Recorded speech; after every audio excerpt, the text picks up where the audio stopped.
Finally শত বাধার পর আজকে আমার বিয়ে হচ্ছে। কাজী সাহেব কোথায়? বিয়ের ব্যবস্থা শুরু করুন। তালই সাহেব এক্ষুনি শুরু করতেছি। আরে আমার জুতা কোথায় গেল? আব্বা দাঁড়াও। আবার কি হলো তোর? আরে ভাইয়ের আবার কি হলো? এই বিয়েও করবে না নাকি? আব্বা আমার জুতা চুরি হয়ে গেছে। আরে জুতা চুরি হয় নাই তো। তাহলে আমাদের এখানে একটা নীতি হলো জুতা লুকিয়ে রাখা।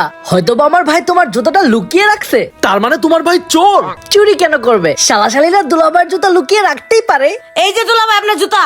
তার মানে তোমার ছোট ভাই চোর। পুলিশ পুলিশ হাজির। শেষমেশ পুলিশও চলে আসলো, এখন কি হবে? বুঝলাম না, ভাইকে বিয়ে করতে আসছি নাকি চুল পুলিশ খেলতে আসছি? কি রে, তুই পুলিশ আবার কই থেকে আনলি? শুনেছিলাম এই পরিবারের কেউ একজন চোর, তাই আমি পুলিশকে সাথে করে নিয়ে আসছি। ইন্সপেক্টর ওকে অ্যারেস্ট করুন। You are under arrest. কি রে তুই কি করেছিস? আমি দুলাভাইয়ের জুতা চুরি করছি। কি যেমন আসলো রে বাবা, দুলাভাইয়ের জুতা চুরি করলো এখন পুলিশ ডাকতে হয়? ইন্সপেক্টর সাহেব আমার ছোট ভাইকে অ্যারেস্ট করেন না।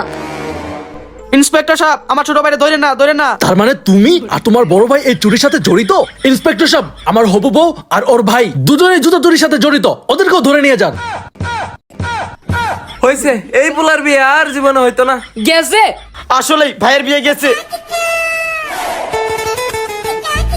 আব্বা এই ভাইয়ের বিয়ের জন্য আমার বিয়ে আটকে আছে। এই থাম, তোর বড় ভাইয়ের বিয়ে আগে দিতে হবে। চল 3 নম্বর বিয়ের জন্য আমরা প্রস্তুতি নিই। ওয়াও 3 নম্বর বিয়ে করব, চলো।